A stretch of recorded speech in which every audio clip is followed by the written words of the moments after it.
ke Gunung Raung di Banyuwangi. Sana beliau menetap juga dan pengikut beliau banyak.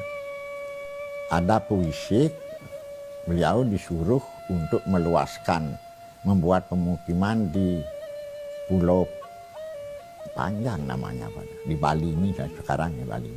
Beliau turun ke Bali bersama rombongan, diceritakan sama 800 orang.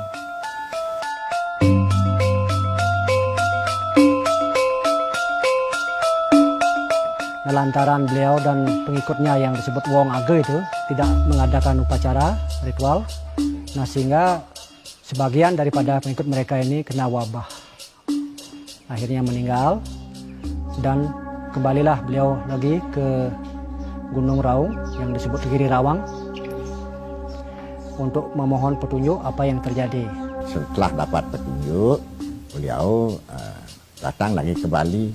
Pada waktu itu kedatangan beliau itulah menanamkan Pancadatu di kaki Gunung Agung.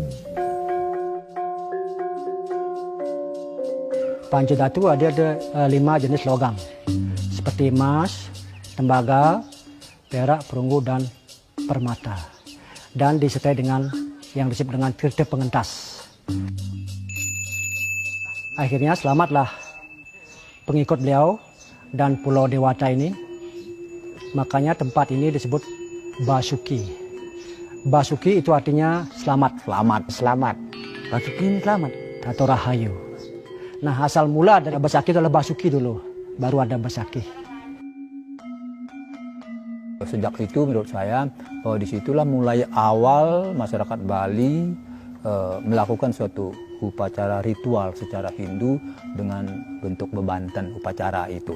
Menyempurnakan ajaran dari pemujaan leluhur kepada pemujaan para dewa, salah satunya adalah Maharishi Markandeya. Warisan besar beliau yang kita warisi sampai saat ini. Mengasimilasi pemujaan pada leluhur dengan pemujaan kepada para dewa yang sesuai dengan ajaran Weda. Kawit surat samayu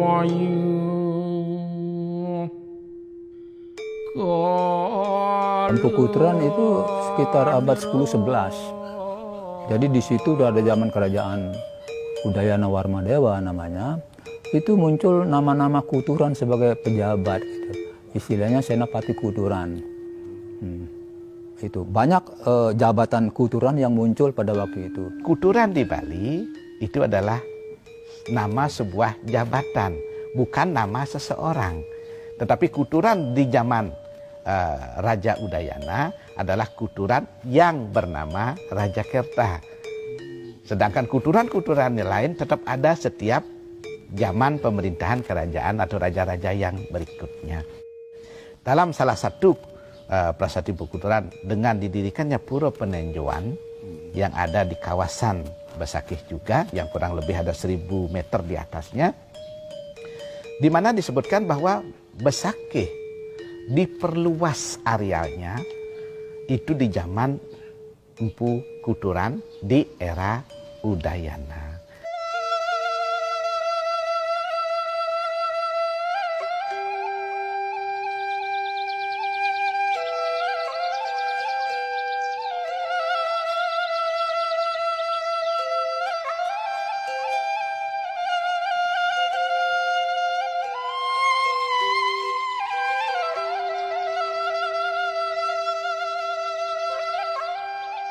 Datang Bukuturan ke sini waktu zamannya Prabu Udayana. Itu kan Bali mengalami keributan dan kekacauan, ada keributan di mana-mana. Lalu diadakan pertemuan di sana, pertemuan Samuh Tiga, pertemuan segitiga. Satu dari unsur para pandita di bawah pimpinan Idem Bukuturan. Kedua dari unsur raja dipimpin oleh Prabu Udayana dan Raja Patni. Nah, itu, dan yang ketiga dari unsur sekte. Karena keibuan ini perlu dibangun disatukan umat di Bali dengan didirikan Trimurti sebagai pusat sekarang Padma Tiga ini. Disebutkan juga di dalam lontar-lontar Kuturan bahwa beliau membangun Pura Basakih dengan satu konsepsi Trimurti. Brahma, Wisnu, Siwa sebagai pengejawantan dari Yang Maha Kuasa.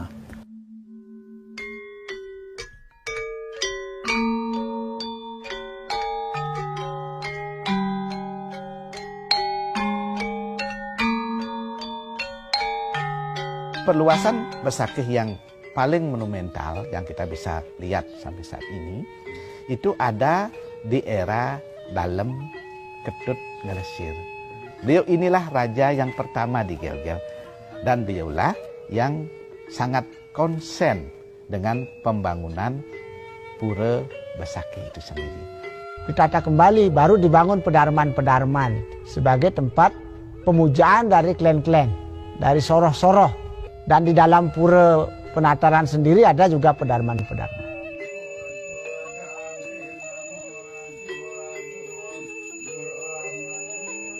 Setelah Dalem Ketut Ngelesir berpulang, barulah digantikan oleh putra beliau yaitu Dalem Waturenggong. Pada era inilah kedatangan ide Dangyang Nileharta atau yang lebih populer kita kenal di Bali dengan sebutan Dangyang Dwi Jendera atau Perdana Sakti Wawurauh. Karena melihat pura yang demikian megah dan besar, barangkali pembangunannya masih berlanjut di era Dalem Waturenggong. Sehingga peran ide Dangyang Nileharta juga pasti sangat besar karena beliau sebagai seorang bagawanta di kerajaan di era itu. Karena apapun pekerjaan atau keputusan seorang raja tentunya selalu mendapat pertimbangan daripada seorang bagawanta.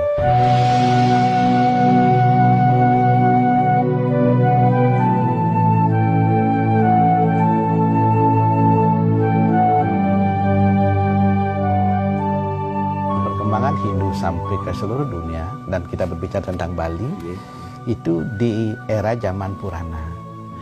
Kalau era zaman Purana itu pemujaan yang menjadi puncak dari pemujaan itu adalah Trimurti.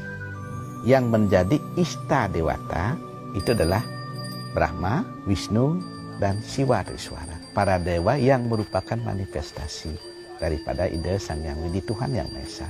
Setelah zaman Empu Kuturan, setelah zaman ide Dangyang Nileharta, dan setelah itu di Bali lebih populer pemujaan kepada manifestasi Tuhan dalam wujud Dewa Siwa.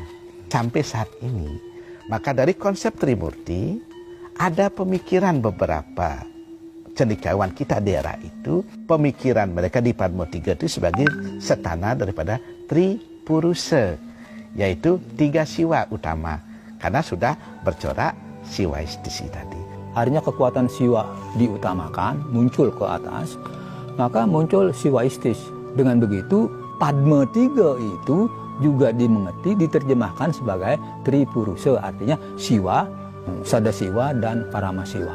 Sedangkan Trimurti ini sebagai 3 manifestasi sebagai triguna. Guna penciptaan, guna pemeliharaan, guna peleburan atau pralinga. Apakah ini bertentangan satu sama lain?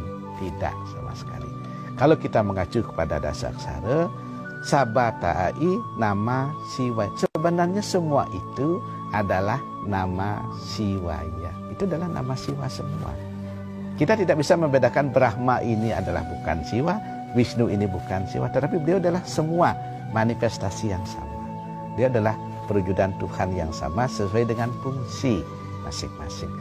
Disinilah bentuk sebenarnya konsep ketuhanan Hindu yang satu untuk banyak dan banyak untuk satu.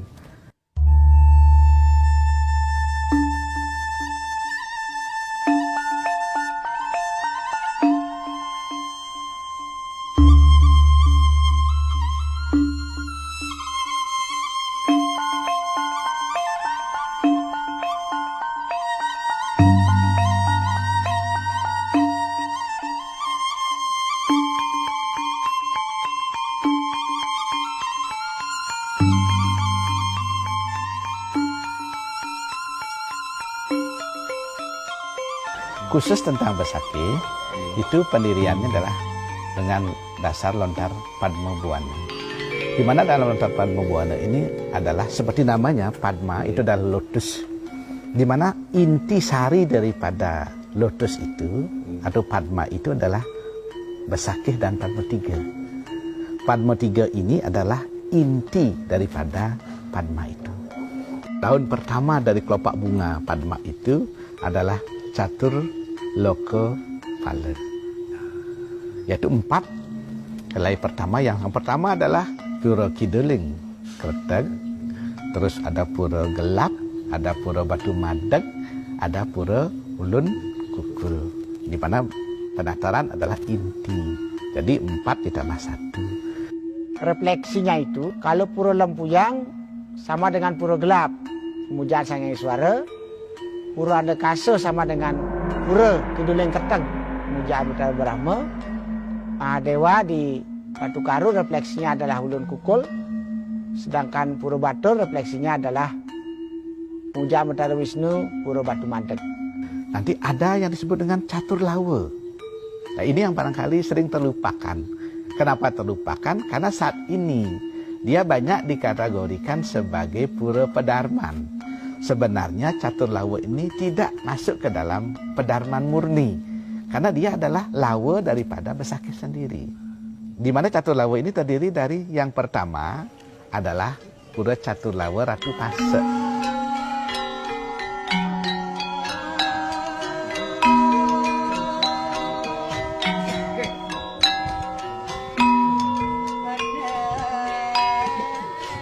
Yang kedua adalah Catur Lawa Ratu Dukuh.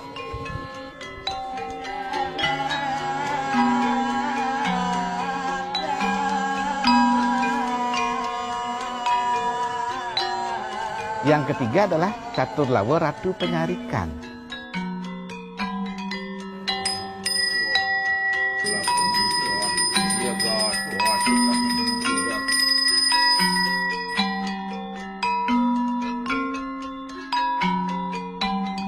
Yang keempat adalah Catur Lawa Ratu Pande.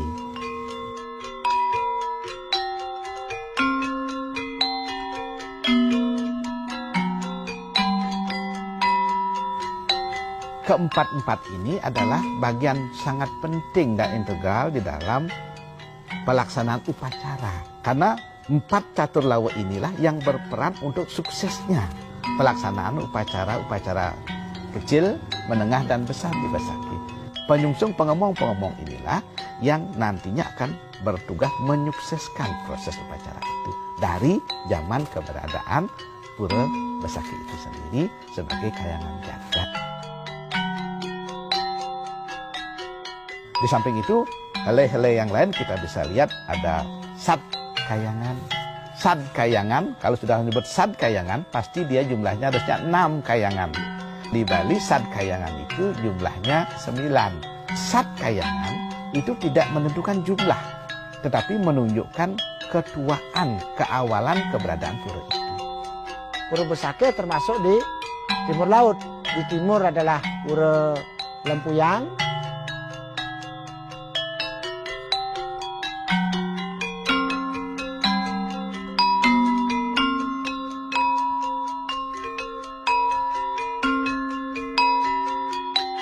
Tenggara adalah Pura Golawa, Pemujaan dari Maheswara.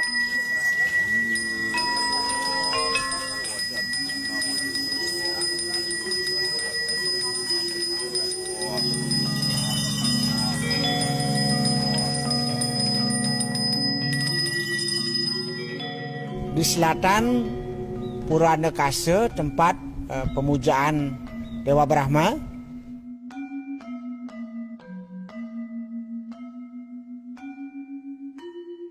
Barat daya adalah Pura Uluwatu, pemujaan dari Batara Rudra.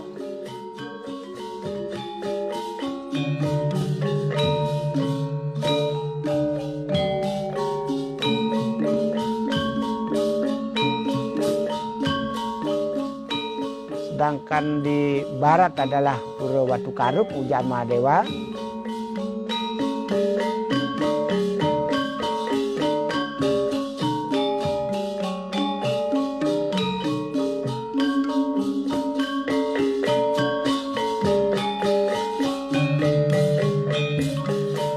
Dan di barat laut adalah Pura Puncak Bangu, puncak pengelengan, pemujaan Sang Hyang Sangkara.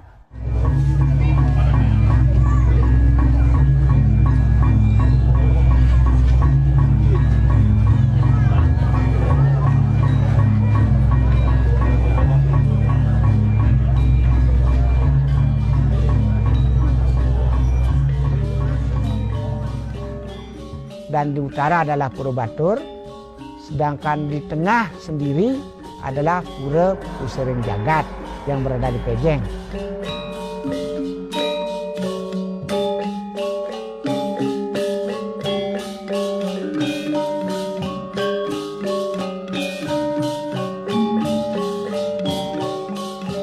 Setelah dari Sad Kayangan, kita juga mengenal pura yang disebut dengan Dang Kayangan. Pura-pura yang terkait dengan tokoh-tokoh suci yang ada di masing-masing zamannya. Dan sebagai helai terluarnya itu adalah Kayangan 3. Kayangan 3 ini adalah terdiri dari 3 pura, yaitu Pura Desa, Pura Puseh, dan Pura Dalem. Ketiga pura ini bertempat di sebuah desa pekeraman. Desa pekeraman adalah tempat di mana penyungsung Kayangan 3 itu berada. Inilah konsep Padmabuana yang dibuat oleh para leluhur kita dulu di Bali yang menjadi benteng untuk bagaimana ajengnya Hindu dari pusat kerajaan sampai ke daerah penepi siring atau ke pinggir desa-desa di pinggir dari wilayah kerajaan itu. Sehingga tidak ada yang terputus transformasi daripada perintah-perintah raja di dalam proses beragama dengan adanya desa pekeraman itu dan Kayangan 3 sebagai pemersatu di dalam pemujaan kepada Ida Sang Hyang Widi, Tuhan Yang Maha Esa kita.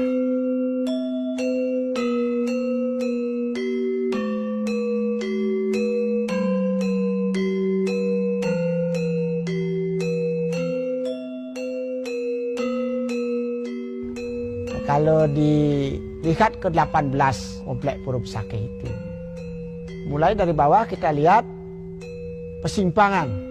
Tetapi sebelum persimpangan di Batu Sese namanya ada Pura Lawangan Agung, tempat gapuranya masuk ke Pura Besakih. Sekitar 5 kilo dari Pura Persimpangan. Pura Persimpangan ini fungsinya adalah ketika beliau datang melasti pada saat Manco Wali Krama apa turun kabeh, melasti dari Kelotok kalau 5 tahun sekali, datang dari melasti simpang ke Pura Persimpangan ini. Asal katanya simpang, mampir. Kemudian yang kedua adalah Pura Dalam Puri. Pura Dalam Puri ini ada kaitannya dengan upacara Pitriannya. Apabila masyarakat Bali ada yang sudah melaksanakan upacara ngaben, ada istilah negara gunung. Dan Majaraja lalu ngelingihang. Pada saat itu harus simpang ke dalam puri menyembah Ida Betara Durga karena di sana standanya Dewi Durga. Sebelah timur Pura Dalam Puri, di sana ada Tegal Penangsaran. Ini kalau dilihat dari lontar Atmo Pertangse, di sana diuraikan ada Tegal Penangsaran, tempat roh-roh yang disiksa. Lalu melewati Batu Macepak, artinya tempat-tempat hukuman para roh yang melaksanakan kesalahan-kesalahan pada hidup di dunia. Lalu ada Titi Ugalagil, jembatan yang goyang, kalau jatuh masuk ke neraka. Naik sampai di Cemara Geseng. Cemara Geseng artinya sudah habislah seluruh karma-karma buruknya di sana. Kalau dilihat filosofis, roh-roh yang di neraka itu ingin juga menuju surga. Kesalahan-kesalahan dihapus di Cemara Geseng, telah mampu melewati Titi Ugalage, Lasu Gamplong, Batu Macepak, kemudian Kayu Curiga, Kawah dan sebagainya, naik ke Manikmas.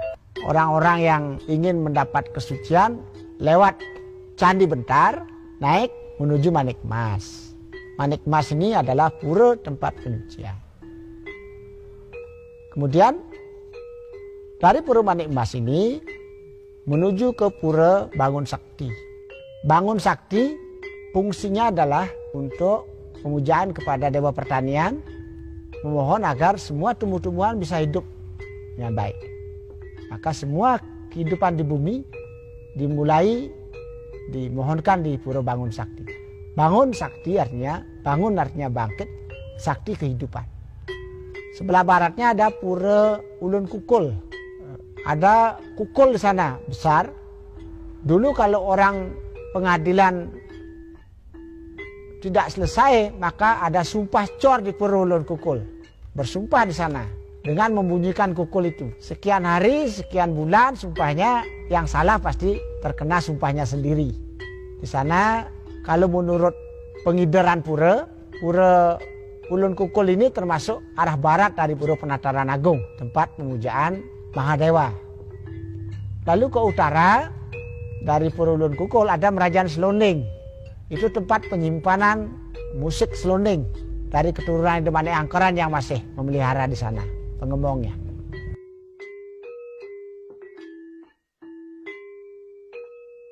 Nah, selanjutnya ada Pura Gua. Pura Gua itu adalah stana dari Naga Basuki.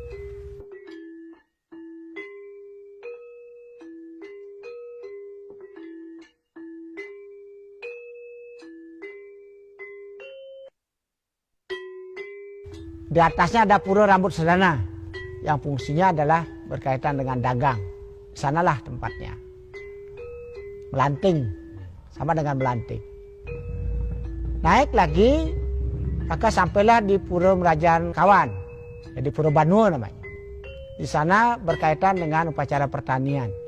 Kalau masyarakat sudah melaksanakan panen, maka masyarakat memohon supaya hasil panennya itu bisa dipakai lebih lama, ngirit.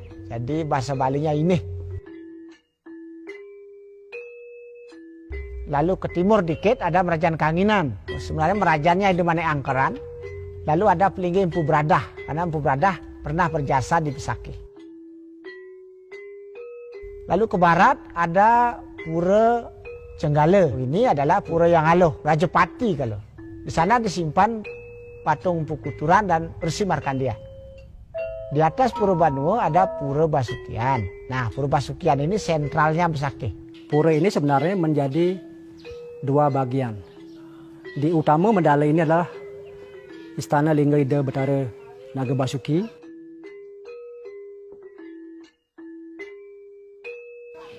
Dan yang di Madya Mandala adalah penyungsungan Bali Mula Bali Aga. Mereka ini ditugaskan oleh beliau untuk menjaga Pancadatu yang ditanam di sini. Sehingga perjangan mereka dan pura mereka ada di sebelah selatan pura ini. Itulah manusia yang disebut Wong Kuku, artinya orang-orang primitif. Nah, itulah sebenarnya orang Bali Mula. Itu adalah leluhur kami. Pura ini juga identik dengan sebutan Pura Pusah Jagat. Di Bali kan ada yang disebut dengan Kayangan Tiga atau Trikayangan. Pura Dalam Puri adalah kiblatnya dalam sejagat Bali. Pura Penataran Agung adalah kiblatnya Pura Bali Agung atau Pura Desa. Sedangkan Pura Basukian ini adalah kiblatnya Pura Pusah. Makanya disebut Pusah Jagat. Dari Basukian ke bawah itu sore ngamal-amal. Konsepnya adalah Sabtu Petala, 7 lapisan bumi. Jadi kalau Ture ngamal-amal itu konsepnya Sabtu Loka. Jadi 7 dunia, 7 alam atas.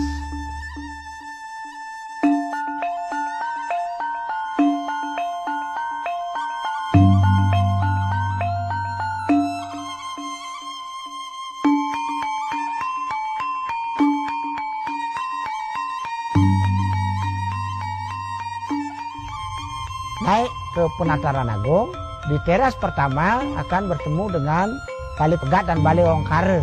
Ada Balai Pegabuhan. Di sana teras pertama dari Sabtoloka itu. Mandala kedua adalah Pura Penataran Agungnya. Di sana pelinggih pokoknya adalah Padma Tiga. Padma Tiga ini sesuai dengan Raja Purana Pesakih, tempat pemujaan Siwa, Sada Siwa, Parama Siwa.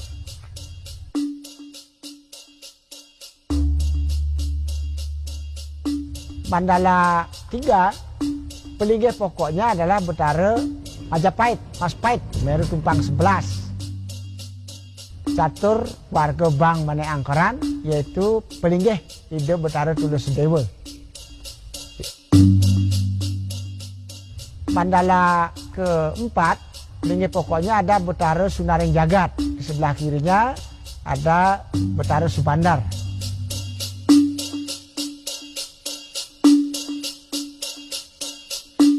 Mandala kelima ada Ratu Wisesa, Meru Tumpang 11.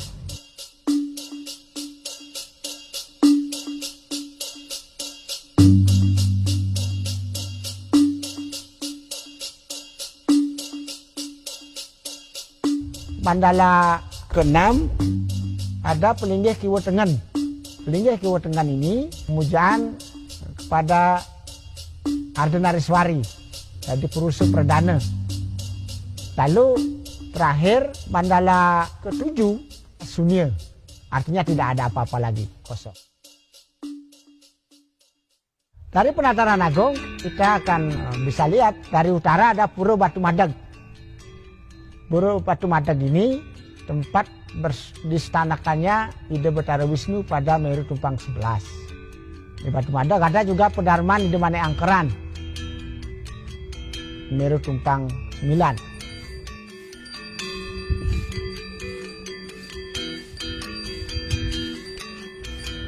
Kemudian ke timur ada Pura Gelap, tempat pemujaan Betara Iswara, Meru Tumpang 3, sebagai penguasa arah timur.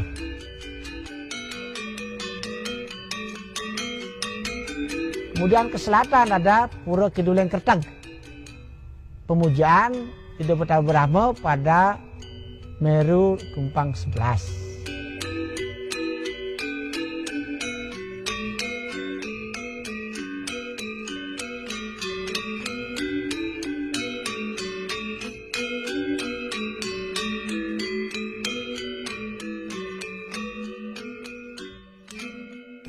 Dari penataran ke atas, luhure Ngamalama, Pura Pengubengan.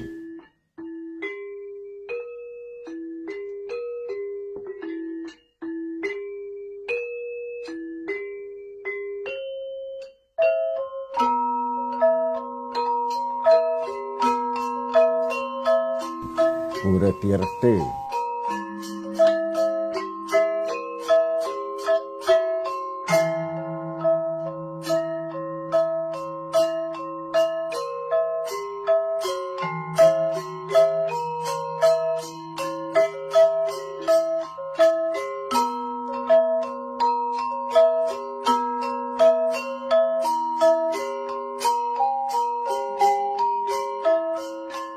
Pura Peninjauan.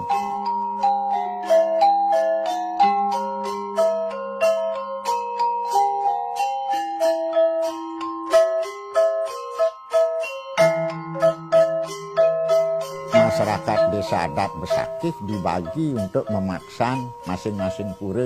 Sebab kalau satu maksan satu 6 bulan itu 19 kali modalin.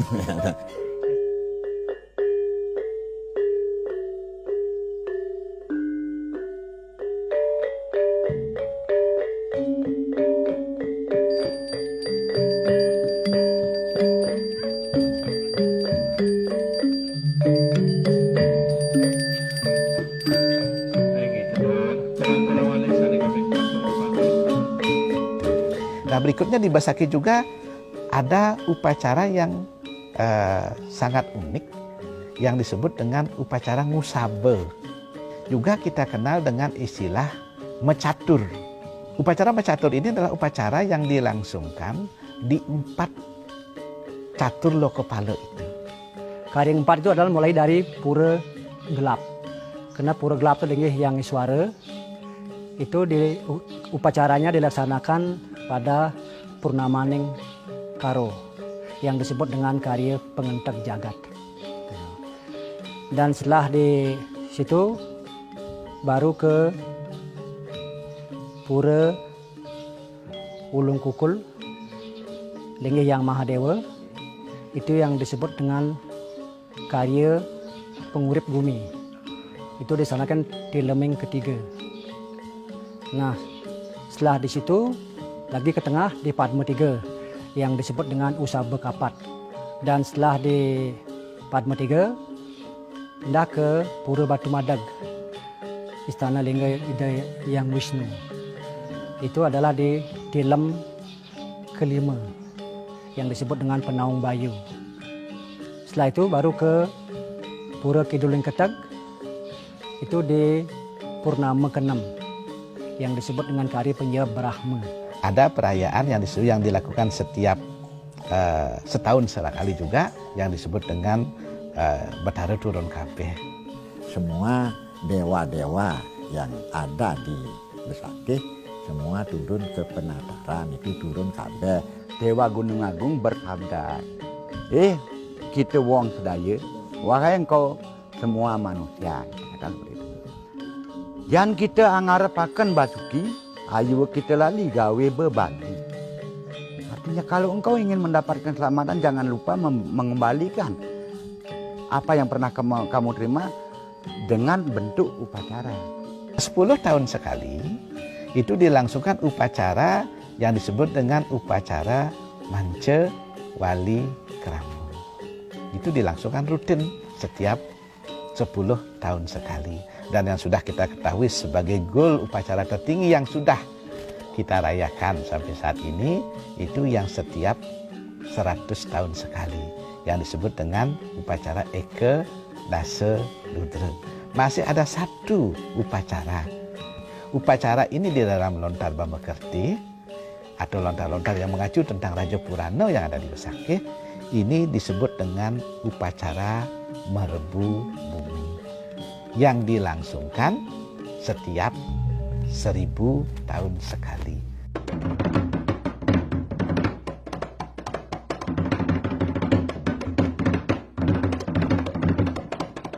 Penataran Besakih ini kita melihat fungsi yang sangat utama, khususnya dalam segi kehidupan sosial di Bali.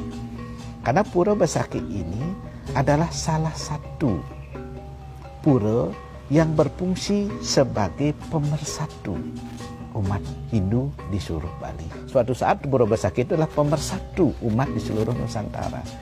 Karena begitu kita sampai di penataran 3, di Padma 3 ini, kita tidak akan ada perbedaan lagi. Dari klan manakah orang itu berasal, itu sudah tidak ada. Soroh apa mereka sudah tidak disebut. Sehingga di sini betul-betul konsep manusia pada sebagai manusia, sebagai sewa pelayan Tuhan, di sini sama betul. Jadi konsep keberadaan penataran ini adalah berfungsi sangat utama sebagai pemersatu umat Hindu dari dulu dan sampai kapanpun.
Iki caritaning pangani kering Gunung Agung mangguing prasasti